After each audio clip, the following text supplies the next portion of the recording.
Assalamualaikum warahmatullahi wabarakatuh. Salam sejahtera untuk kita semuanya. Selamat pagi. Pada hari ini kita coba eh, menyampaikan materi lagi tentang mata pelajaran Sistem Pengendali Elektronik atau selalu disingkat dengan SPE. Pada kelas 12 Elektro 1 dengan tema atau KD ya, KD 320 menganalisis pengendalian secara analog dan pengendalian secara digit. Kemudian KD 420 tentang keterampilan, yaitu mengukur dan menguji pengendalian secara analog dan pengendalian secara digit. Yang inilah tema untuk pada hari ini yang harus kita sampaikan kepada anak-anak sekalian. Jadi tujuan pembelajaran adalah setelah kegiatan pembelajaran ini, siswa dapat satu mengingat pengendalian secara analog dan pengendalian secara digit dengan baik. Yang kedua, memahami pengendalian secara analog dan pengendalian secara digit dengan baik, meniru pengendalian secara analog dan pengendalian secara digit dengan baik, menganalisis pengendalian secara analog dan pengendalian secara digit dengan baik, mengukur dan menguji pengendalian secara analog dan pengendalian secara digit dengan baik. Inilah tujuan pembelajaran hari ini yang harus kita capai. Yang pertama kita belajar tentang sistem kendali analog dan digital. Pada sistem kendali analog, pengendalian terdiri dari peranti-peranti dan rangkaian-rangkaian analog, yakni amplifier linear. Sistem-sistem kendali mula-mula merupakan sistem analog disebabkan karena hanya teknologi elektronika analog yang tersedia pada saat ini. Pada sistem kendali analog, perubahan yang terjadi pada set point atau sinyal feedback diindra secara langsung. Kemudian selanjutnya amplifier mengatur dan menyesuaikan keluarnya atau ke aktuator. Pada sistem kendali digital, pengendalian menggunakan suatu rangkaian digital. Dalam banyak kasus rangkaian digital dimaksud adalah suatu komputer, biasanya berbasiskan mikroprosesor atau mikrokontroller atau pengendalian mikro. Komputer akan menjalankan program secara berulang-ulang. Setiap perulangan disebut ya iterasi atau scan. Ya, program memerintahkan komputer untuk mengambil nilai set point dan data hasil pengukuran dari sensor dan selanjutnya menggunakan angka-angka ini untuk menghitung keluaran pengendali yang kemudian dikirim ke aktuator. Program kemudian akan mulai lagi dari awal dan melakukan proses yang sama. Satu siklus kerja untuk proses ini berlangsung dalam waktu kurang 1/1000 detik. Sistem digital hanya mengambil untuk keadaan input pada selang waktu tertentu dalam proses scan dan memberikan output terbaru kemudian. Jika terjadi perubahan input setelah proses scan, maka perubahan ini tidak terdeteksi hingga pada proses scan berikutnya. Fenomena ini merupakan hal mendasar yang membedakannya dari sistem kendali analog yang secara kontinu menanggapi setiap perubahan input yang terjadi. Namun, bagi kebanyakan sistem kendali digital, waktu scan sangat singkat, yaitu lebih kecil 1/10 detik dibandingkan dengan waktu tanggapan bagi proses yang dikendalikan, sehingga untuk seluruh tujuan praktis tanggapan pengendalian terlihat terjadi dengan cepat dan dengan segera.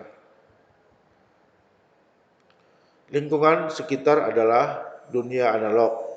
Dalam hal ini kejadian-kejadian alam yang terjadi biasanya terjadi dalam pola yang kontinu dari suatu keadaan ke keadaan berikutnya. Dengan begitu, kebanyakan sistem kendali mengendalikan proses-proses yang bersifat analog. Ini berarti bahwa Dalam banyak kasus, sistem kendali digital pada awalnya harus mengubah data input analog menjadi bentuk digital sebelum dapat digunakan. Hal yang sama berlaku juga pada bagian output, di mana pengendalian digital harus mengubah sinyal output digital menjadi bentuk analog. Gambar 1.6 menunjukkan diagram blok dari sistem kendali digital tertutup. Ya, perhatikan bahwa terdapat dua blok tambahan, yakni blok digital to analog converter atau sering disebut DAC, dan blok analog to digital converter atau sering disebut ADC. Diagram blok dari sistem kendali digital ICAL tersebut, aktuator digital MIS, ya, stepper motor memerlukan DAC, sedangkan sensor digital MIS, misalnya encoder proses optik memerlukan ADC. Jadi bisa digital to analog converter atau analog digital to converter. Inilah diagram yang harus kita pahami tentang sistem digital analog converter, ya. Jadi di sini ada set point, ada controller digital, kemudian di sini ada digital data masuk, kemudian ada DAC, kemudian ada analog data masuk, aktuator sampai proses, ya. Sebelum keluar controller variabelnya, maka di sini feedback dengan beberapa blok. Yang pertama ADC dan sensor. Inilah sistem diagram bloknya. Dari diagram blok yang di atas bisa juga kita lihat bahwa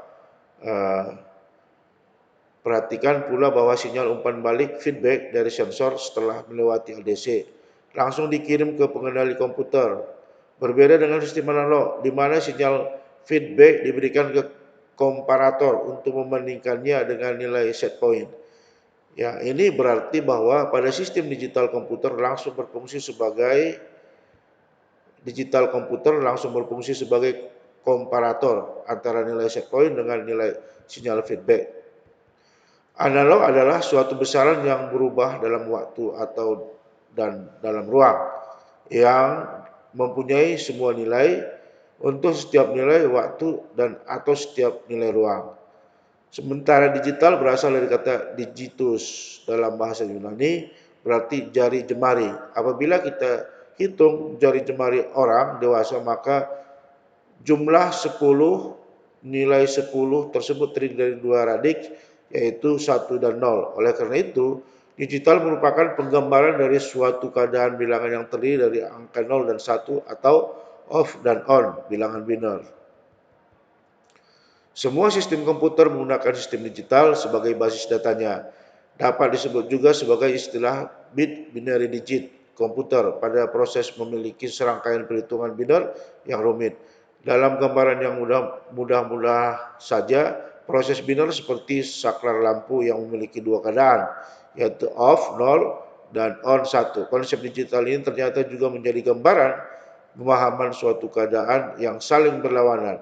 Pada gambaran saklar lampu yang ditekan pada tombol on, maka ruangan akan tampak terang, namun apabila saklar lampu yang ditekan pada tombol off, maka ruangan menjadi gelap. Ada beberapa alasan mengapa digunakan proses sinyal digital pada suatu sinyal analog. Pertama, suatu sistem digital terprogram memiliki fleksibilitas dan merancang ulang operasi-operasi proses sinyal digital hanya dengan melakukan perubahan pada program yang bersangkutan. Sedangkan proses merancang ulang pada sistem analog biasanya melibatkan rancangan ulang perangkat keras, uji coba dan verifikasi agar dapat bekerja seperti yang diharapkan. Contoh perubahan dari analog ke digital. Jam analog adalah jam yang penunjuk waktunya menggunakan jarum. Untuk itu dalam pembuatan jam analog ini kita akan menggunakan metode grafik yang terletak pada PIK Java AWT grafis. Dengan metode grafis, kita akan menggambarkan lingkaran bingkai jam, titik pusat jam, jarum detik, jarum menit, jarum jam, dan angka.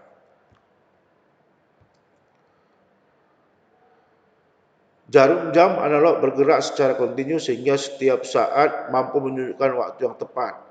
Jam digital adalah tipe lain dari jam yang menampilkan waktu dalam digital. Jam digital dijalankan secara elektronik. Jam digital umumnya menggunakan 50 atau 60 Hz osilator AC atau kristal osilator seperti dalam jam kuarsa untuk menjalankannya. Sekarang kita masuk kepada tugas.